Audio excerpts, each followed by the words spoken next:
Buenos días.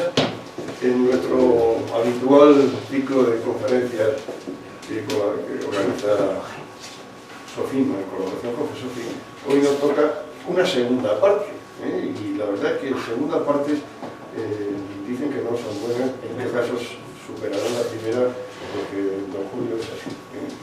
El conferenciante, como todos conocéis, es don Julio Pérez Santero, que en esta conferencia pues aúna dos de sus pasiones. Una, la profesional familiar, que es el ejército, y otra, que es el estudio de investigación y de coleccionismo de la filatelia militar. Entonces, esto dio lugar a que en su momento, pues, Correos encargara a Sofima que se hiciera 3 libros sobre correos y el ejército. Uno dedicado al ejército de tierra, otro al ejército del aire y otro a la marina. Bueno, pues dos miembros de Sofima, Marcelino hizo el correspondiente a la marina y Julio el correspondiente al ejército. Y la verdad es que nos lo pasamos muy bien. Esto, vocación de Julio, que como sabéis, a base, aparte de tesorero de Sofima, miembro de Sofima desde hace mucho tiempo, es académico de la Real Academia Hispánica de Filatelia y Historia Postal, de la cual es vicepresidente, y además responsable de, no sé cómo se llama, comité o algo así. Un grupo especializado. Un grupo especializado de estudios, concretamente de estudios postales militares, que además va a ser el motor de un congreso que pensamos hacer al final de año. Esto es una primicia, porque todavía no está ni confirmado ni desarrollado en su detalle, pero que vamos a trabajar con ellos en su organización sobre el correo militar y que se desarrollará, como digo, a final de año. En cualquier caso, pues esto no es que sea un aperitivo, pero sí que en cualquier caso es algo que nos va a divertir mucho. Julio, muchísimas gracias. Muchas gracias a todos los presentes. Bueno, pues lo dicho, vamos, cuando hicimos la primera conferencia hablamos del libro y tal, pero ya enfocado pues, en uno de sus capítulos. Empecé por el primero, que es uno de mis favoritos, como es la de la independencia. Pasa la imagen. Por darme el maldito este. Ya está, ya la he aprendido.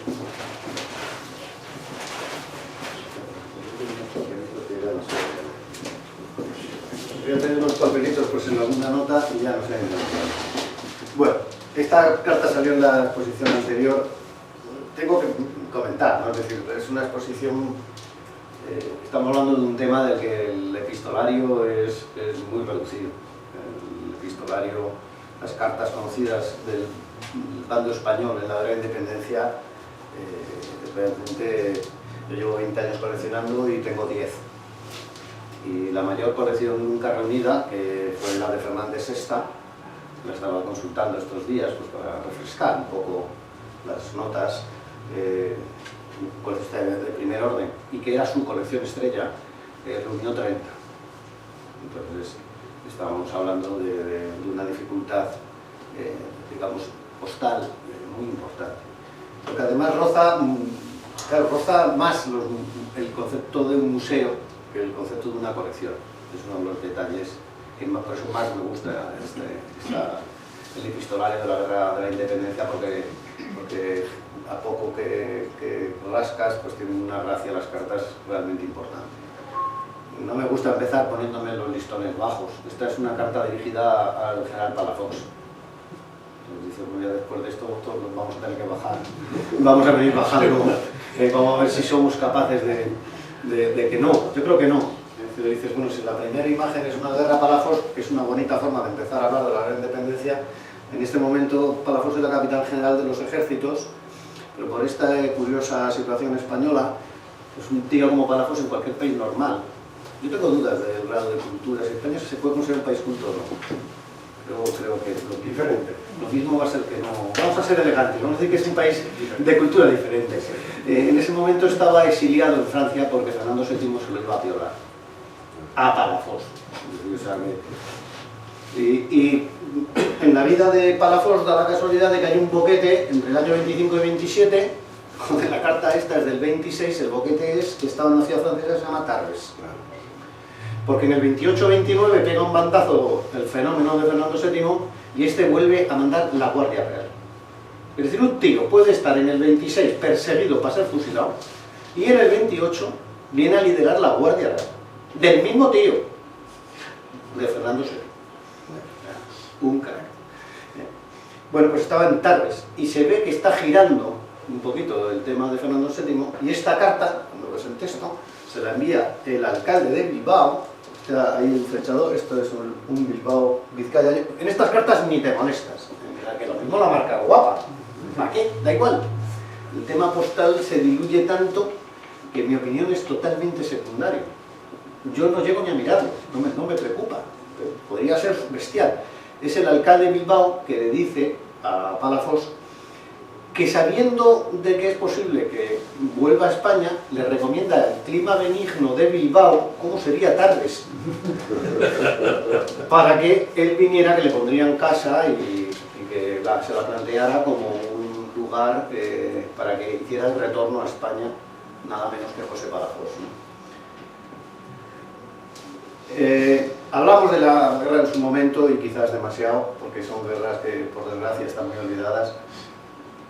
Pero para ver el tema militar, el correo militar, claro, el ejército de 1808 ya ni siquiera los nombres, ni siquiera un profesional como yo de la milicia, cómo era, qué era el ejército de entonces, cómo estaba establecido. Entonces, claro, es muy difícil entender las piezas y ni siquiera eres capaz de identificar de qué unidades estamos hablando. Además, este es el momento de la modernidad. Es decir, realmente la Revolución Francesa y Napoleón, que es el que le mete un espaldarazo tremendo, Napoleón pues, es un superdotado, es un Messi plantado en 1808, o sea, que juega con unos tíos que eran los más cultos de los distintos países como si fueran muñecos. Que ese hombre era otra galaxia, con modernidad y de resto de cuando viene, pues de Napoleón, hasta la tontería del cambio de circulación. Pero es que eso es una de mil. El código de, no sé, de origen francés de la guerra de independencia de estos años, ¿no? El proceso revolucionario francés acaba con el concepto de ejército que había entonces, eran ejércitos pequeños y profesionales. Esto es muy elegante decirlo, eran mercenarios. Voy a crear una palabra muy fina, pero eran ejércitos de mercenarios a las órdenes de un señor feudal, que además a poder ser no tengan el menor aprecio sobre la tierra en la que están, porque si hay que pasar a cuchillo a 500, pues que lo pasen. Y entonces viene un suizo y se pasa 500 tíos de Burgos a cuchillo y ni pestañea. Porque con los de Burgos sería lo mismo un poco más complicado. Pero pues que estamos hablando de muy antiguo, 1700, 1800. La Guardia Suiza, pues lo mismo, mercenarios que tenía el Papa. En algún momento histórico, cuando tuvo bronca del 15 con media Europa, ¿quiénes son los que de verdad aguantaron la pie firme? Los mercenarios suizos. Aún siguen los mercenarios suizos, como la Guardia Personal, ¿no? Y tan famosa del Papa. Entonces, claro, eso es lo que se va a encontrar enfrente un ejército con unos conceptos increíblemente modernos para 1808, en que es el ciudadano soldado que lucha por su nación frente al soldado del rey que lucha por su soberano, con razón o sin ella. Eso hizo invencible al ejército francés. Es inconcebible que solamente Francia pudiera en 6 años a pie poner de rodillas a toda Europa y se tuvieron que unir todos para poder pararlo. Y lo paraban y era tal la superioridad moral que ni lo matan y se lo mandan a una isla y se vuelve a escapar y vuelve a la guerra otra vez. O sea, uno lo analiza y dice, bueno, pues este tío, ¿cómo es posible? Las Cortes de Cádiz, por ejemplo, se inspiran en lo mismo y establecen un artículo del 361, calcular la Constitución de Cádiz, ¿no? Que no creo que fuera el último. Ningún español podrá excusarse del servicio militar cuando y en la forma que fuera llamado por la ley. Con la Gran Armée de Napoleón nace el primer ejército de carácter nacional y que se puede considerar el primer ejército moderno. La enorme superioridad de Napoleón en los campos de batalla se cimentó, entre otras muchas cosas, no solo en su talento, que es verdad, pero un genio militar, en que sus soldados sentían que estaban luchando por su nación y en último extremo por sí mismos y sus familias. Y eso los hizo arrollar a unos ejércitos que era como este. Bueno, voy a dar una cartita para que no fuera todo texto. Lo mismo, esta es una carta dirigida al Marqués de Monsalud, capitán general de los ejércitos nacionales en Almendralejo. Hay personas de esta época que son excelentes militares, algunos pasan a ser héroes, y luego hay gente que va a llegar al grado de leyenda. Palafox es un hombre que llega al grado de leyenda. El Marqués de Monsalud en la época pudo ser tan o más importante que Palafox. Este era el factotum en toda Extremadura. De hecho, buscando en Wikipedia, pues son nombres ya olvidados, pero si hubieran Extremadura, dice que calles de Marqués de Monsalud hay posiblemente en toda Extremadura. Este es el ejemplo de prohombre del siglo XIX.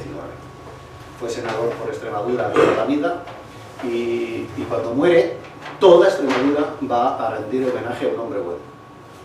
Ha pasado la historia en Extremadura como un hombre bueno y el que defendió Extremadura contra los franceses. Ahora es un hombre olvidado. Lo que os decía de las cartas. La carta, vosotros sabéis, todos los que estamos aquí sabemos cómo es una carta española. Es que es bonita. Es que de pronto ves hasta el texto. Fijaros que hay. Qué curioso que hasta en estas cartas hasta el cartelo se luce un poco, porque eso para nosotros es un Baeza de primer orden. Pero es que el texto, cuando te ocurre dices esto, hablas de prohombres, es verdad que hay que darle. Esta carta se la dirige Ramón María Narváez a este hombre, porque Narváez, el mítico espadón de Loja, que fue 7 veces presidente del gobierno de España, 7 veces, entre el año 44 y el 68, amante de la reina, es decir, tíos que gozan del mito,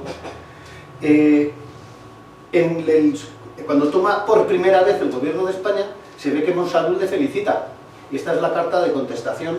Obviamente Ramón Narváez lo único que hace es escribir, si fijáis la pluma, esta es de su secretaría del gobierno, y Ramón Narváez agradece la felicitación, que sería otra carta que le envió Monsalud, felicitándole por su primera entrada de gobierno. Entonces, fijaros lo que estaba diciendo, ¿dónde están estas cartas? Cuando una de estas cae en un poder que decimos es una casualidad, porque esto es más una pieza de museo por esta firma del espadón de Loja, ¿no? de Ramón Narváez. No creo que haya una capital, ahora a lo mejor como lo llamen, pero no creo que haya una sola capital de provincia de España que no haya una calle Narváez.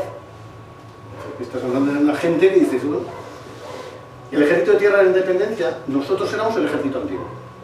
Napoleón viene con los conceptos modernos. El ejército de tierra tenía unos 130.000 hombres.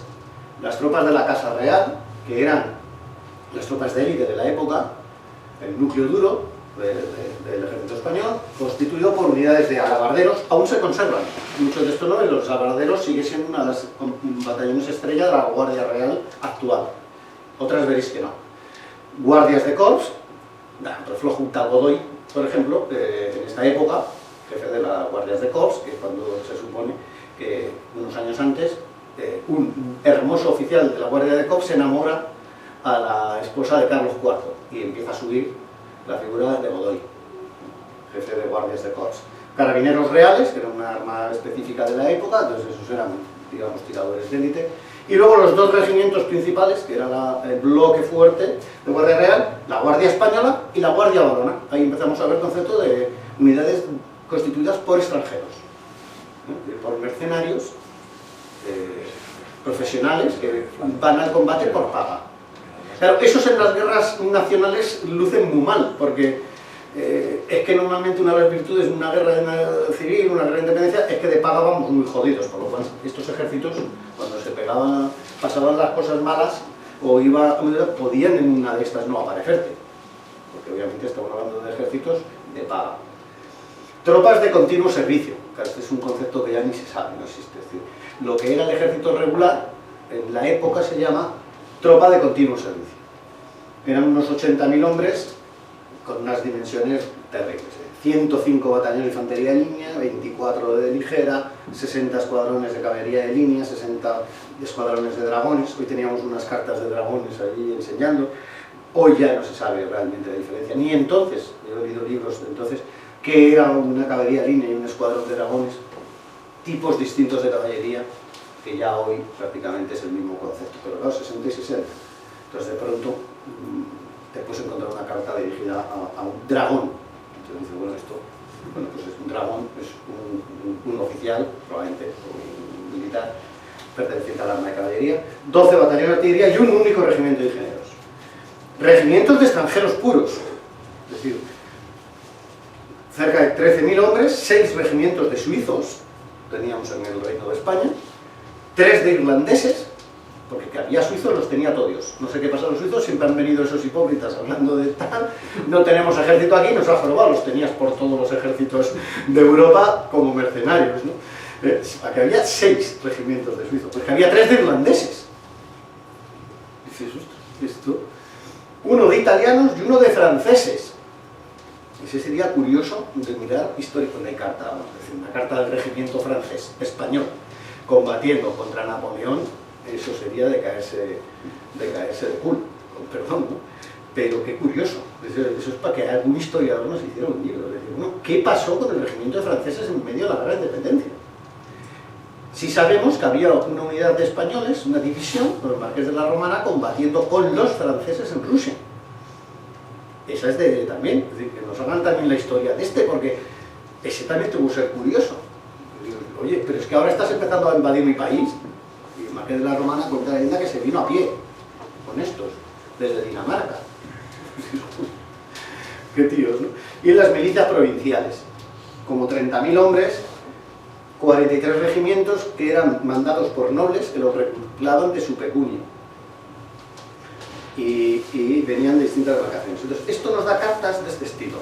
Esto está dirigido a un teniente de las guardias españolas. Hemos visto que el regimiento de la Guardia Real tenía 2 regimientos, guardias españolas y guardias valonas. Por lo cual esto es dirigido a un militar de la Casa Real, de la Guardia Real. Se llama Manuel de Tobar y Gasca.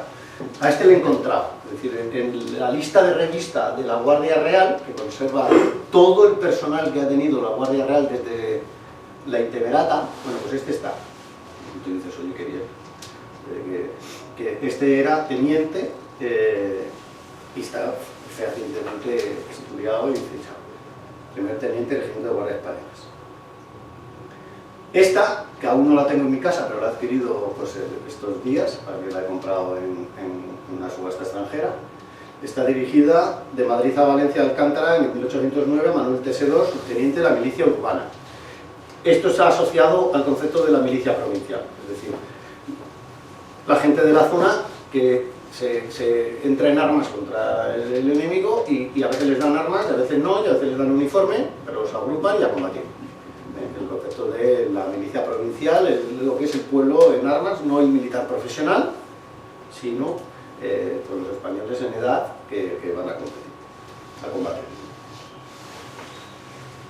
Si por algo es conocida la guerra de independencia, en la parte española en el mundo mundial, es por la guerrilla. La guerrilla es un invento español al punto de que no se ha hecho en el mundo anglosajón una palabra específica. Intentan decir guerrilla, que joder, un alemán o un americano que a duras penas es capaz de decir amigo y paello, imaginarlo intentando decir guerrilla. Yo os he oído decir, y no está nada mal como lo dicen, pero ellos dicen guerrilla. La guerrilla nicaragüense, la guerrilla. Dices, bueno, pues casi. No esto ha trascendido a todas las lenguas, ¿no? Nace en Tudela con la partida de Espoz y Mina. Estoy hablando de que son mitos, es decir, Espoz y Mina, pues casi todo español culto pues sabemos de quién hablamos. El más importante de todos los guerrilleros, que tiene una idea genial. Uno dice, claro, aquí, derechos humanos, ¿qué concepto de derechos humanos? Entonces, claro, cualquier persona que se alza en manos pues es susceptible de ser apiolado tal como te van cogiendo. Pero si encima ni siquiera eres el concepto de ejército en combate, pues todavía peor. Entonces él saca el concepto del corso terrestre. Esto es tan moderno que hoy se habla de las guerras asimétricas y es lo que se inventa Espoz y Mina. Entonces dice, yo me declaro como corso terrestre, forma de operar la imagen y semejanza de los corsos que ya habían inventado los anglosajones, que eran barcos de piratas y filibusteros, pero que de pronto le doy una patente de corso, lo convierto en agente de la autoridad, esto es muy trivial, y ya combate a mi enemigo como si fuera una noble nave de la escuadra inglesa francesa o holandesa, pero en el fondo era un pirata con patente de corso. Él copia ese concepto y lo aplica a su guerrilla. En Castilla, bueno, las guerrillas además no sabemos nada realmente, porque ¿quién sabe el español de los guerrilleros? Pues escucho, el Curro Jiménez, personaje inventado, que no existió, pero esa es la imagen que ha quedado del guerrillero, el Curro Jiménez en la serranía de Córdoba. Los guerrilleros salen como surgen, pero llegan a alcanzar cifras de 3, 4, 5.000 personas. Que hacían sus acciones guerrilleras, que todos más o menos sabemos lo que es, pero que cuando había una gran batalla acudían con sus guerrillas a las órdenes de los generales y peleaban en los campos de batalla. Y que en función del número de guerrilleros que tenían, ostentaban cargos militares y de honor y categoría en función de la fuerza que representaban. Por ejemplo, el Espocimina con 3.000 tíos está a la altura de una división de la época. Entonces las divisiones de la época las mandaban los mariscales de campo en España, por lo cual era un general de división, un general de 2 estrellas. Tengamos en cuenta que el general jefe de un frente en la guerra de independencia es un general equivalente a 3 estrellas. Es decir, fijaros a la altura a la que tenemos a un jefe guerrillero. Luego está el tema de Curro Jiménez, de Curro Jiménez a Espocimina, con 3.000 tíos yendo a la batalla de Vitoria. Fijaros en un trecho de qué sabemos hoy realmente de estas guerras, ¿no? ¿Quiénes son los 4 o 5 grandes guerrilleros? Pues por desgracia, bueno, curiosamente no hay ni uno andaluz. Los grandes 4 o 5 guerrilleros de la guerra de independencia, hoy, un siglo y pico después, de quiénes son los que han... Pues Espocimina, el más importante de todos, Martín Díaz el Empecinado, que de lo que hablamos, es mítico, ¿no? El cura Merino, que es el que lo hace en Valladolid, León y por ahí. En el norte, Porlier, apodado el Marquesito, y Jáuregui, el Pastor. También habrá buenas partidas en Cataluña y en Galicia. En cambio, curiosamente, no he encontrado, porque yo no soy experto en la guerra de independencia, pero que digan, y fulanito en Andalucía. Pero ¿qué ha quedado en el concepto español? Pues que las guerrillas eran en la Sierra Morena, poco menos. Que lo sabría, pero no tenían la importancia porque la guerra se estaba... De verdad la guerra, salvo Bailén, se celebra en norte de Madrid. Entonces, la auténtica guerra no se estaba celebrando en el sur, un poco en Cádiz. Muy llamativo, como 200 años después, la imagen que ha quedado en España es de un concepto más andaluz, que seguro que había partidas andaluzas extraordinarias, pero fijaros los 4 o 5. Julio, la guerrilla esta, ¿cobraba, no cobraba? No cobraba nadie. Cobraban nosotros. A partir de 1810 no cobra nadie. O sea, el país se desorganiza. ¿Y de dónde sacan el...? Viven del campo. En todas las guerras civiles, en todas las guerras se vive del campo. Si podían, pagaban, pero ¿quién te paga? El Banco de España, por ejemplo, se queda en Madrid. Y en Madrid se queda don José Bonaparte. Es decir, ni idea. No está nada estudiado. Y el tercer párrafo te lo explica, ¿no? Sí, más o menos. La Junta Central... Ni bien de quedarse con todo el pillado. Ahora, fijaros, esto lo voy a leer porque es la definición, y hoy miras un manual de guerrilla de cualquier país del mundo, y esto es la definición. En 1809 la Junta Central organiza el corso terrestre, y para dar un pequeño apoyo legal a los guerrilleros, para que no sea, va a ser una cuestión humanitaria, de que no te cojo y te mato, sino que al menos me trates como si fuera un combatiente. Es muy importante eso. En la antigüedad no es como ahora que somos cada vez peores. En la antigüedad se declaraba formalmente la guerra. Entonces, ahora con nadie, no existen guerras ya de hace 30 años, no se declara la guerra. Pero estoy en guerra. Entonces, ¿qué ocurre? Que cuando cojo a cualquiera le aplico el concepto de espías, que es mucho más cruel y mucho más peor. Esta es en 1809, pobre del prisionero en 1809. Pero, si tú eras un militar de un regimiento, tenían contigo unos miramientos que no tenían con un concepto de guerrillero. Y esto fue oficial, y se presentaba, ¿no? Evitar la llegada de subsistencias, hacerles difícil vivir en el país, destruir o apoderarse de su ganado, interrumpir el correo, una de las misiones formales de la guerrilla. Observar el movimiento de sus ejércitos, destruir sus depósitos, fatigarles con alarmas continuas. Qué curioso que las fuerzas rurales de Galicia, lo sabemos por Hernando Sesta, se llaman alarmas. Su principal misión era que estos no durmieran en 4 años. Y si había que dar... y dices, estos que no duerman en 4 años. Y ya está. Y estaban los franceses medio locos. Sugerir toda clase de rumores. Oye, esto es espectacular. Oficialmente, una cosa tan española como generar rumores falsos o no falsos permanentemente. Fake news, el sálvame de boquilla. Contrarios, en fin, hacerles todo el mal posible. Bueno, pues los historiadores franceses actuales, eso sí lo he podido comprobar, estudios franceses de estos años cifran en 100 hombres diarios las bajas que les produjo la guerrilla. Más de 100.000 en toda la contienda. Cuando, por ejemplo, las bajas contabilizadas por batallas formales en 5 años de guerras de Wellington al frente de los ejércitos portugueses, españoles e ingleses se cifran en 45.000. Hagamos una idea del destrozo, pero el destrozo físico es el menos importante. El destrozo mental de que cualquier francés podía ser muerto en cualquier momento en un santiamén y no haberse ni enterado. Porque sencillamente se había separado del grupo, se había podido quedar a orinar y allí mismo venía un paisano, triqui, le metía con una de esas fajas que usaban los de 1800 y ahí te lo dejaban espanzurrado. Y el resto a seguir andando. Y miras, y don Labriego que saluda con la espada, se cuenta de que tenían las armas escondidas, enterradas. También imaginaron los franceses luego cuando ya se dan cuenta cómo entraban en los pueblos franceses saludando, ¿no? Los descontroló por completo. Napoleón llegó a decir que hacía la guerra de España, que quién le mandó de venir. Napoleón estaba convencido de que lo iban a llevar en olor de multitud, porque no era imposible encontrar en toda Europa una nación peor gobernada que la nuestra. Entonces él dijo, bueno, estos tíos me van a llevar en brazos, si les he puesto a mi hermano.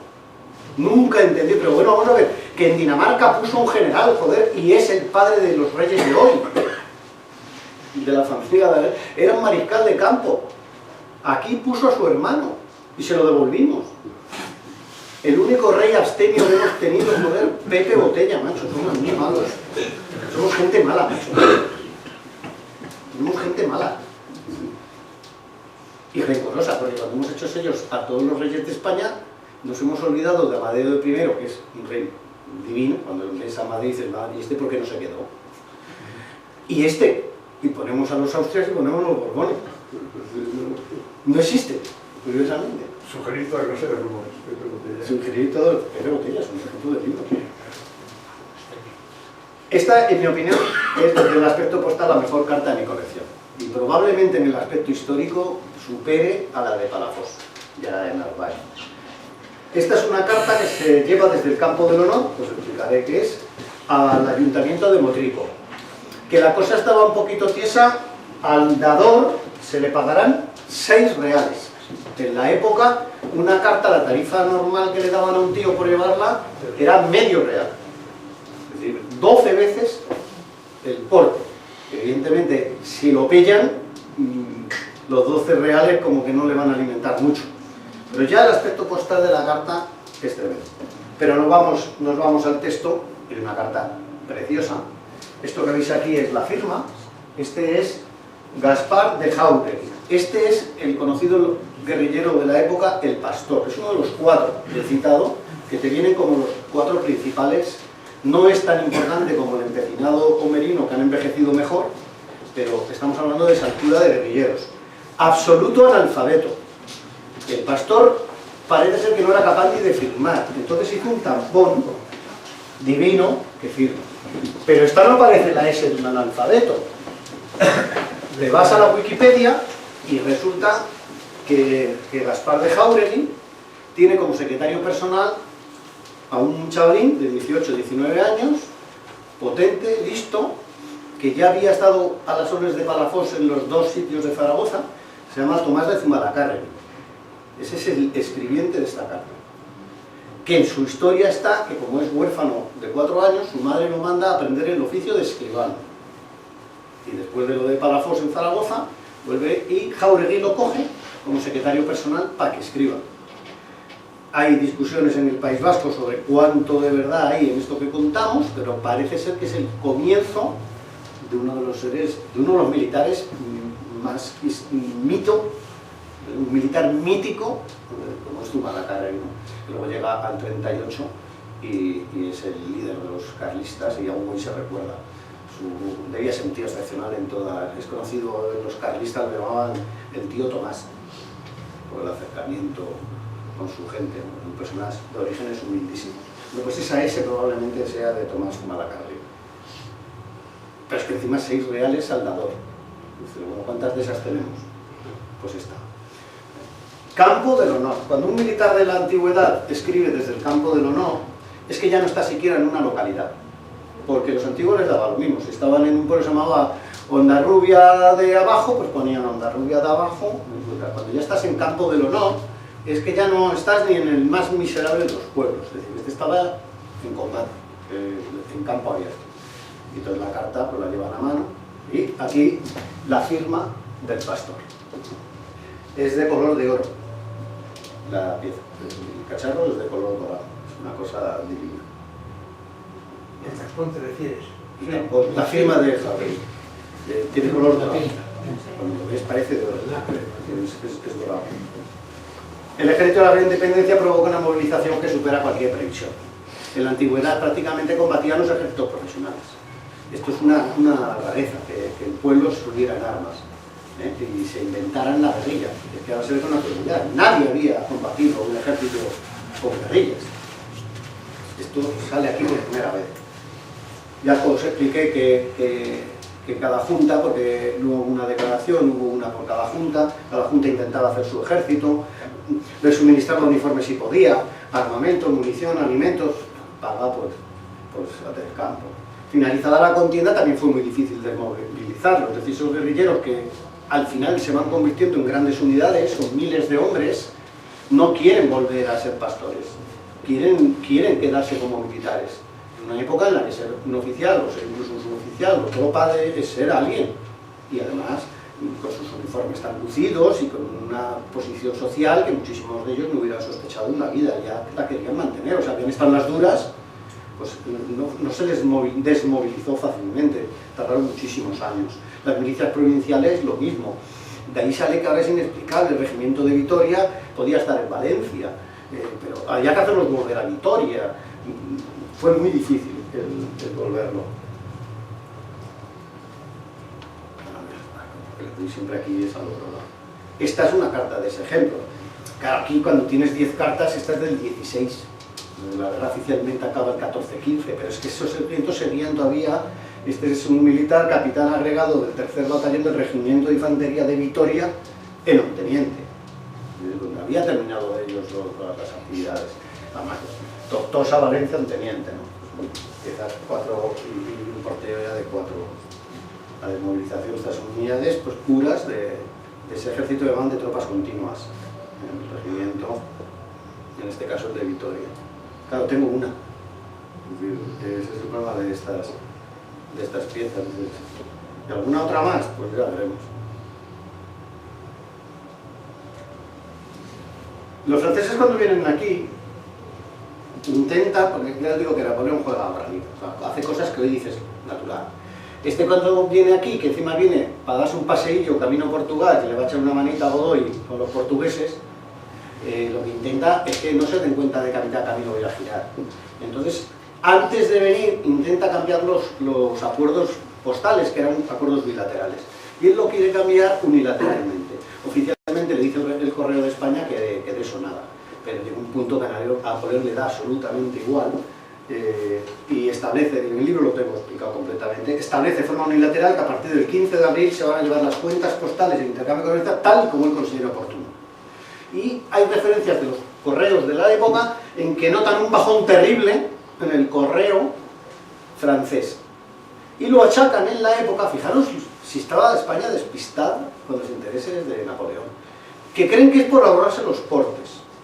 Entonces dicen, claro, como eran tantísimos los 100.000 o 200.000 militares que había mandado este por aquí, a carta diaria, esto es lo que nos están intentando porque se encuentran junto en los carros de munición cartas y documentos para evitar el pago de los correos españoles.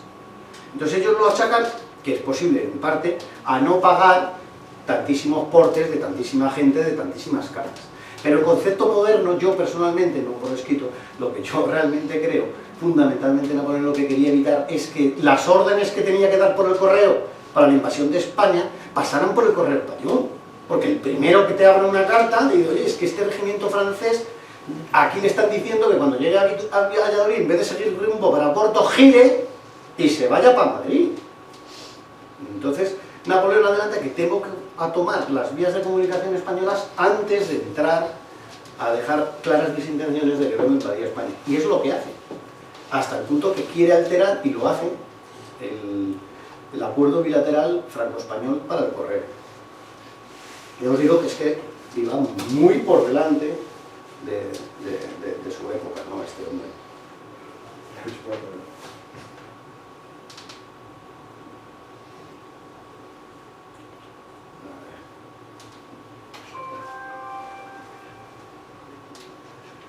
Casi todo el correo, insisto, entre Sesta y yo son 40 cartas, las encuentras sin ningún tipo de marca. Ni siquiera al dador le darán los 6 reales. Es decir, que normalmente está llevando la carta y jugándose el tipo o un guerrillero o un militar vestido de paisano. Que era el guapo que se llevaba una cartita como esta del alcalde de Haya a San Sebastián, ¿no? Al jefe de la intendencia de la 7ª división, que era la división que estaba en Vascongadas, al general Mendizábal, al 4º ejército, que era el ejército principal, el que estaba en esos momentos ya venciendo a los franceses, que era la unión de los ejércitos de Extremadura, Castilla y León, Galicia y el norte de España, que lo mandaba también un flojo, el general Castaños. Sesta tiene una carta dirigida a Castaños. Tú dices, joder, ¿dónde andará? Porque sé que la colección de Sesta ya está dispersa. Una carta dirigida a Castaños. A ver si cae, ¿no? A ver si estoy dando ahí porque en el cuartel de ahí funciona. Pero Napoleón sabe que no puede dominar bien un país y que encima están por los caminos asaltando a navajazos, pero a navajazos de los de entonces, que abrían una navaja y con eso se mataba un toro de lidia, que eso lo convertían en un estoque y un torero mataba con una navaja a un toro. Entonces ya interrumpen totalmente el servicio postal español. Cada junta intenta llevar el correo, de cartas hay, 3 cartas, aunque hay un bajonazo enorme en el correo, digamos, privado en la época de la independencia, pero se ven cartas, pero se las apañaban como podían, pero usaban mucho Gibraltar, usaban mucho llegar hasta Portugal desde Gibraltar. Una de las mejores formas que había en la época era conseguir desde Andalucía que el correo llegara a Gibraltar y en buque inglés llegar a Portugal o llegar a Inglaterra o llegar a Coruña. Coruña es de los Galicia es de los sitios donde mejor se defiende el ejército español y más le cuesta al francés ocuparlo. Y entonces las líneas, eso lo estudia muy bien Sesta, las líneas de Coruña seguían abiertas y esa era la forma, digamos, mejor que había en estos años de guerra para el correo. Pero insisto que hay cartas de Cádiz a Burgos, son líneas de estudio, ¿no?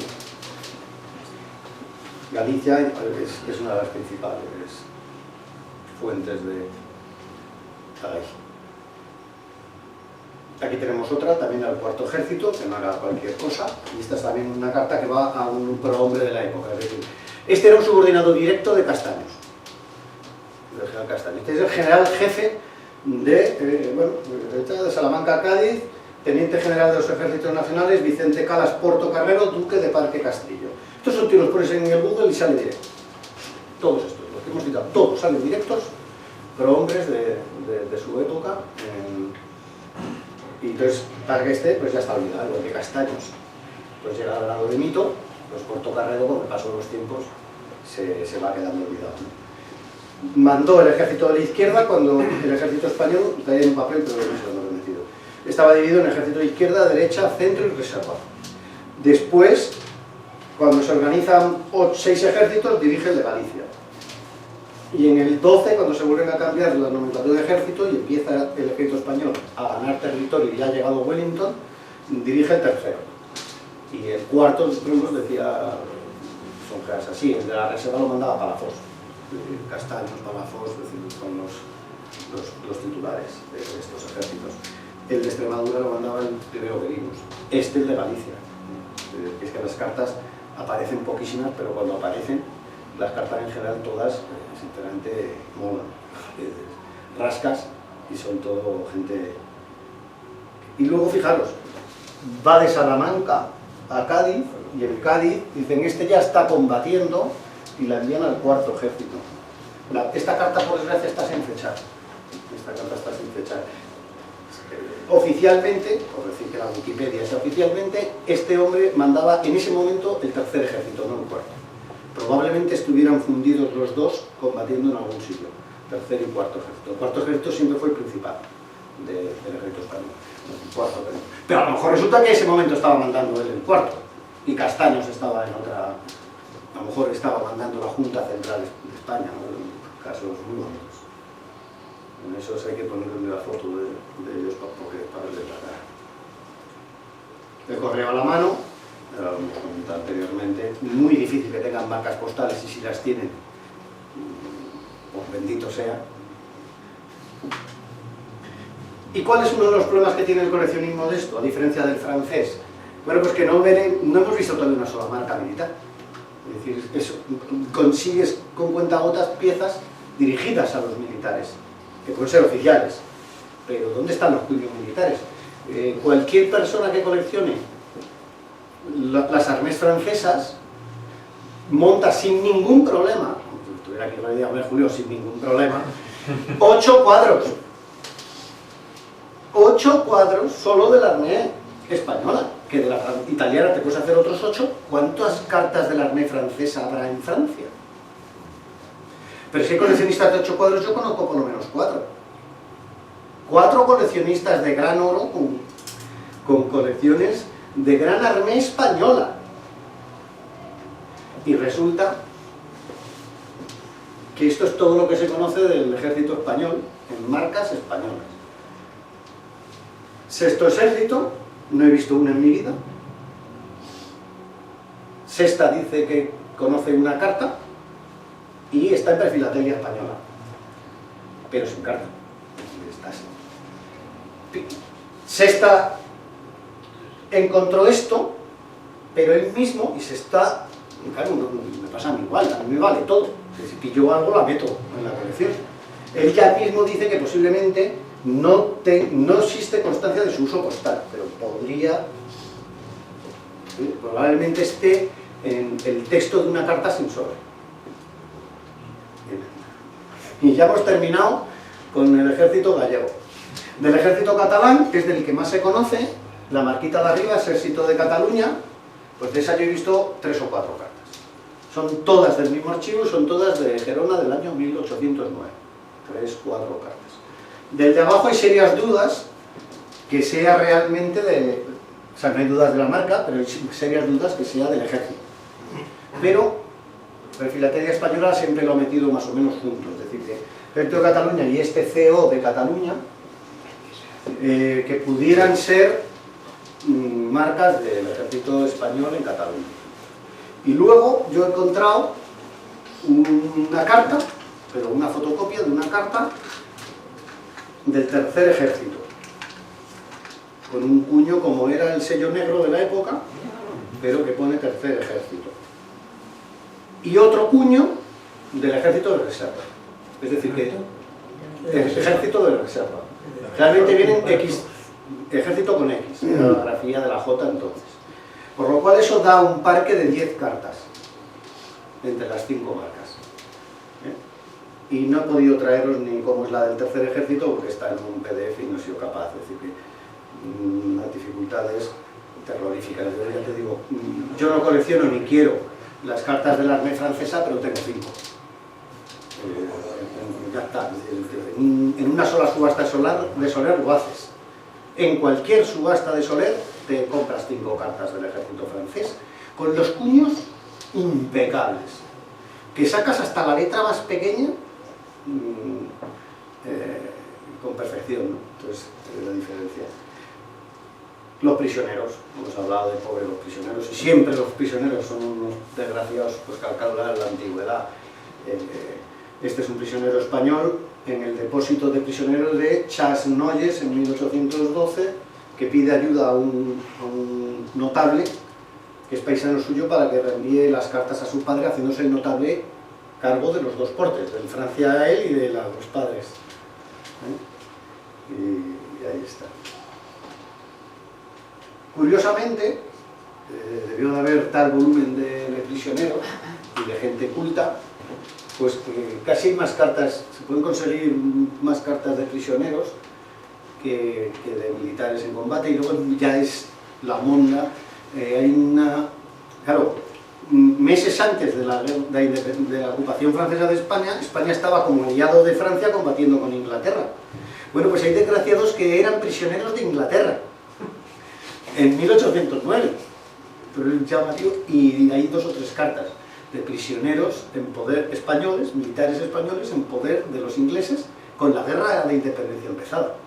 Muy llamativo y muy curioso. Esta carta, la de Jáuregui, esta que os cuento, otra dirigida al hermano de Napoleón, pues se han subastado en España, pero en subasta internacional. Ya dando por sentado diciendo que de comprarla, que la va a comprar mejor un extranjero, y sin describirlas como piezas españolas. Yo las vi de casualidad. De casualidad. Es decir, estaban orientadas para que ya directamente las compraran ingleses y franceses. Había una carta dirigida a Wellington, que evidentemente me quedé, yo creo que un 0 por debajo de llevármela, a Wellington, dirigiendo al ejército portugués. Entonces, claro, con buen criterio ese dijo, esto aquí en Madrid, no, esto lo vamos a subastar en Londres, ¿no? Son piezas curiosas.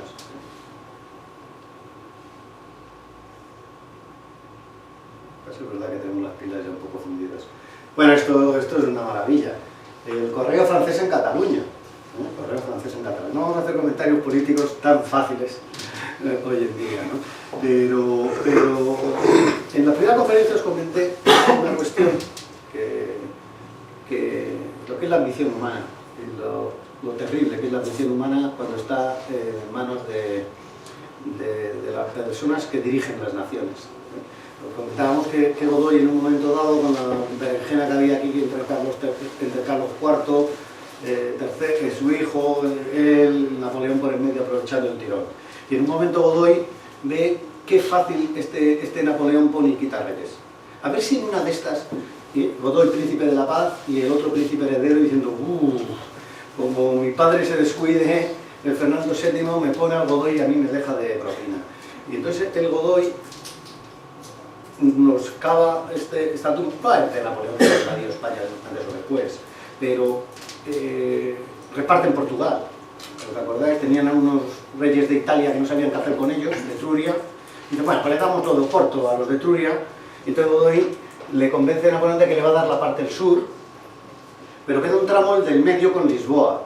Entonces ahí hacen un rey diciendo, bueno, eso queda sin dar y ya te contaré la jugada. Bueno, pues la jugada y la razón por la que Napoleón viene aquí, Napoleón considera que va a poder invadir España sin mayor problema.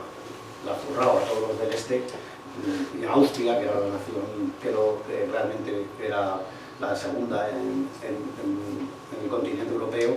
España, lo que hemos contado, estos tíos no tienen que llevar un olor de multitud, o sea, les voy a hacer un favor invadiéndolos. Pero él sabía que eso, las naciones, antes o después, España seguiría siendo España y Francia no. Porque además en la antigüedad eran muy importantes las fronteras naturales, que hubiera una gran frontera natural que marque un territorio. La gran pretensión de Napoleón, no está escrito, pero todo apunta, y ya está en estos detalles que se va a ver, es que él pretendía quedarse Cataluña, el Alto Aragón y el País Vasco, y meter como nueva frontera de España el Ebro. Y luego ya lo que haga el rey de España con Portugal, con España, con eso, pues fenómeno. Pues ya está. Pensar que no mucho antes Mallorca era inglés, es que los conceptos ahora de nación, lo que estamos hablando, nación es los vasallos de un rey. Se casan dos reyes, cambian los vasallos y se acabó la nación. Este es el final de eso, ¿no? Pues esa era la auténtica intención. ¿Y qué iba a hacer Napoleón? Napoleón, su intención era cambiar al rey de España ese tramo central de Portugal por las tierras del norte del Ebro, norte-este del Ebro.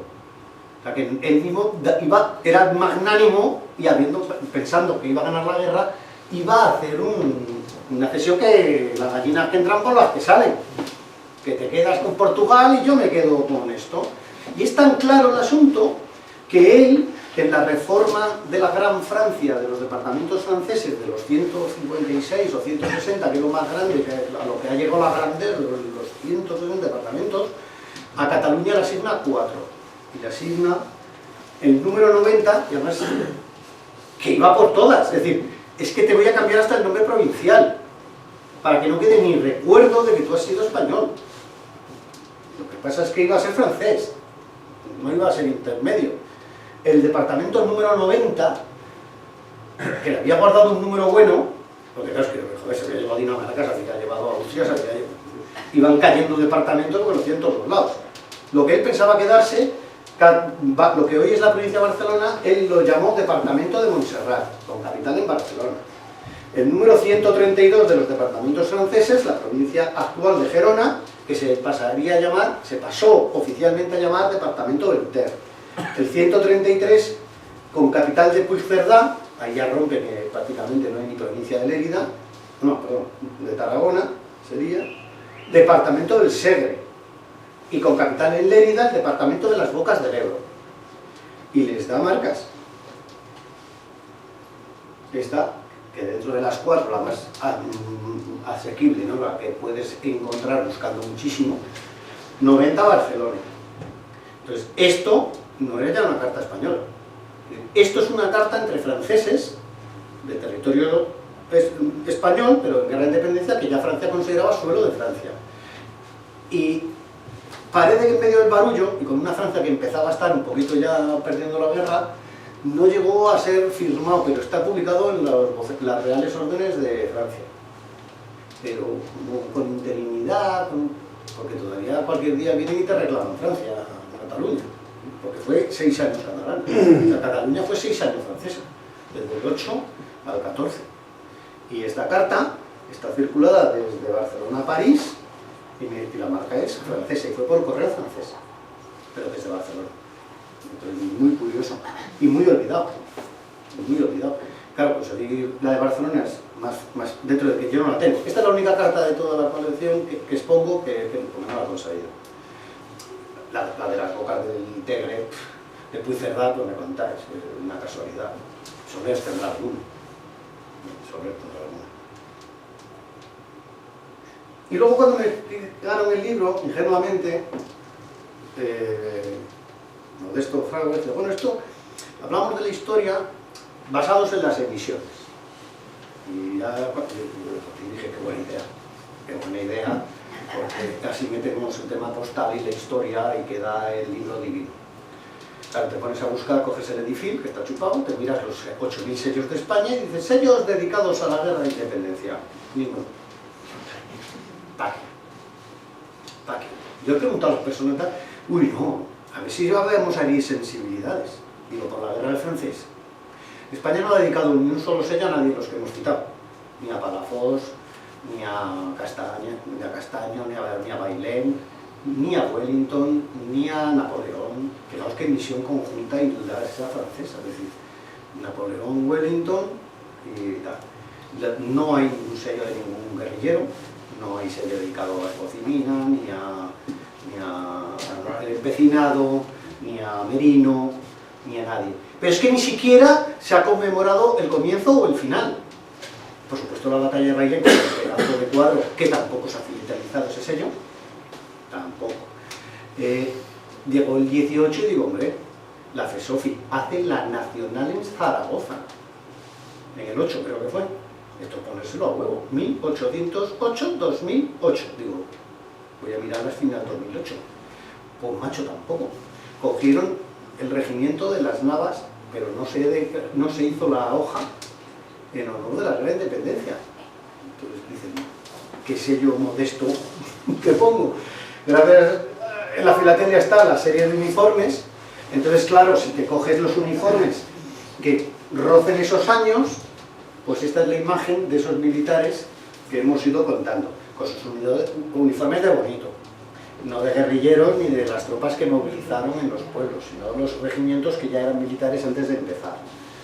Entonces aquí más o menos quedan los tipos, que son muy afrancesados. Es decir, curiosamente, estos ROS pues son prácticamente iguales que los que estaba usando el ejército francés, pero Wellington siempre se le ha visto con este. Es decir, todos los ejércitos europeos eran uniformaban prácticamente igual. Bueno, no hay ningún personaje filatalizado, pues como Asterix en sus cómics, ¿no? Queda una aldea en 1960 y algo, ya debió de haber de que notaban que la serie de personajes era pelín machista, no habían dedicado todavía ni un solo sello a ningún personaje que fuera mujer. Entonces ese año dedican los 4 sellos de la serie de personajes a 4 mujeres.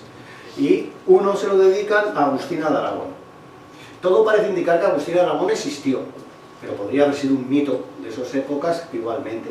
Es un personaje maravilloso, pero peso histórico de la Guerra de Independencia es nulo. Pasa que, ya digo que no haría falta ni que existiera para que fuera el personaje que es, ¿no? Es el único personaje de la Guerra de Independencia que está filatelizado, ¿no? Está aquí. Pero en cambio sí hicimos de la Constitución de Cádiz, del año 10, cuando se abre las Cortes Constituyentes, y del 12 con la PEPA. Pero claro, si no has dedicado ni un solo sello de independencia, ¿qué concho hacía el Parlamento en Cádiz? Es una cierta incongruencia, ¿no? ¿Por qué se fueron a Cádiz? Hacía buen tiempo, ¿no? Y claro, está Goya. Está Goya, y entonces... Pero fijaros qué sello. En la misma serie de Goya tampoco estaba ningún sello de la Guerra de Independencia, ha sido una emisión de Goya muy moderna, ya de los últimos años de la peseta, ¿no? Con los famosos el fusilamiento del 12 de mayo, que filatélicamente también sería inexplicable. Es decir, pero ¿por qué están fusilando esos tíos? Si no ha habido ningún recuerdo filatélico. Y ya la remonta, a intentar meter algo, resulta que en la serie del centenario del Pilar está la Puerta del Carmen, que es famosísima por los sitios, ahí es donde se supone que estuvo el cañón famoso y la gran defensa de Palafox. Entonces esto es un cuadro inventado en el que los maños se conjuran para detener a los franceses, y es un cuadro fantástico de la Diputación de Zaragoza. Y esos son los recuerdos españoles de la Guerra de Independencia. Y hicieron una serie histórico chistosa, muy graciosa, pues, y que está muy bien, ¿no? Para los sellos. Y ahí se les ha colado. Ahí, curiosamente, pude poner sellos en todas las guerras, porque aquí sí aparecen todas las guerras. Pero si no está filatalizada la Guerra de Independencia, ¿para qué contaron las demás? No hay ninguna guerra, ni la de Cuba. O sea, se han dedicado sellos en el 98, 1998, en Cuba y Filipinas, pero aquí no, por la independencia de Cuba y Filipinas. Y en el 18 se ha conmemorado los últimos de Filipinas en Filipinas, pero aquí no. Pero además con todos los honores. Lo sé por sentido porque fue el ministro de Defensa al homenaje, pero aquí no. Pero aquí vais a tener las santas narices de ya no dedicar un sello, sino de que no se hizo ni un homenaje y se trae al filipino en devolución de... pues no. Es muy curioso, ¿verdad? Es muy curioso. Hicieron una serie, una película, es lo que hacemos aquí. Sí, pero hicieron una película, es una película en la que se humilla bastante el recuerdo de los últimos de Filipinas. O sea, con 2 cojones. Porque hacemos un homenaje a los de Filipinas, que si lo ve un filipino se cabrea. Hostia, serán malísimos. Es muy llamativo. Y entonces, ¿dónde está? Bueno, pues aquí está Fernando VII, ¿no? Y aquí está de nuevo lo del 2 de mayo. Aquí está con toda elegancia. Me imagino que con toda elegancia está ahí Pepe Botella. Y aquí Napoleón empujando a Carlos IV con Godoy. Aquí abajo. Este es el mejor sello que ha dedicado España a la Guerra de Independencia. Yo personalmente le comentaba de esto, digo, lo mismo España y la filatelia debe un sello, y aprovecho para decirlo de nuevo, a la historia y a la independencia. Hombre, ya no vamos a plantearnos hacer un sello de la guerra civil, ni en 3 siglos la superamos, pero hombre, está. La explicación que me dio tanto Modesto como representantes de la filatelia en la comisión de los sellos es no restañar heridas con naciones amigas. Francia e Inglaterra han dedicado sellos incluso a la Segunda Guerra Mundial juntos con Alemania. Inglaterra solo ha sacado sellos de todas las batallas que han ganado, las que han perdido ni una. Correcto. Esa sería una buena excusa, pero es que en cualquier guerra podemos encontrar batallas ganadas y perdidas por ambos bandos. Pero dedicarle una misión a eso, a Napoleón cuenta. Entonces, bueno, aquí tenemos esto y también un poco, es una de las razones por las que la Academia y un servidor y José Manuel, que somos cercanos, pues hemos hecho un grupo de estudio de esto, de que al menos, porque son piezas postalmente fantásticas, porque unen historia que nos hace mucha falta, porque sabemos que cada vez somos menos los coleccionistas, ¿no? Pues esto atrae la curiosidad y no es solo juntar sellitos de mariposas de colorines, sino que aquí puedes hacer estudios profundos. También yo animo a nosotros a salir de la carta y del sello. No, es que esto no vale porque esto no circuló. Pues esto debió de circular, pero el sobre, por desgracia, no está. Pero esto es una carta a lo que hemos hablado, dirigido con esa marca del sexto, ese signo. Pero sabéis que en nuestro mundillo eso no vale. Y entonces se pierde. Una cosa es la filatelia expositiva, competitiva, sí, que requiere unas reglas y que sí. hay que respetar. Pero hoy se está unificando en nuestro entorno mucho el coleccionismo con el expositivo, haciéndose casi uno. Bueno, pero sí, pero entonces estas piezas las tienes que perdonar todo. Es decir, ¿tiene porteo o no? ¿Y fue por la ruta que tú crees? O vete a saber, porque nos cuesta saber cómo era una ruta en 1700 como para saber cuál era la ruta en mitad de la guerra de sucesión. No sabemos ni cómo iba casi el correo de natural, ¿no? Entonces estas son unas piezas que por eso creo, aparte de que haya pocas, pero es que hay pocas porque no se han guardado. Por eso han puesto el valor y estarán por ahí amontonadas. O sea que... Y quemadas, eso es lo que me da pena. Y quemadas, porque como no tienen nada, ¿no? Tú te vas a esta y me contáis dónde se va. Porque esta todavía tiene un salamanca roto por ahí. Está el mundillo filatérico, la coge. Fuera valija. Y fuera valija lo estamos estudiando hoy. Vete a contárselo cuando las de prefilatelia se tiraban porque no tenían sello. Que eso, aquí hay personas que te lo pueden decir. Estas ni llegaban al mundo filatélico. Como mucho, si ponía arriba el nombre de un militar, un ministro o algo por el estilo, podía llegar dentro de los coleccionistas de historia militar. Y eso, pues bueno, por la guarda, pero al mundo filatélico no llegaba. Al mundo filatélico esto no llegaba. Por lo que tiene esa dificultad, porque una cosa que sea rara, otra cosa que se pase tanto de la cabeza. Pues esto es todo. Espero que os haya gustado y no haber aburrido.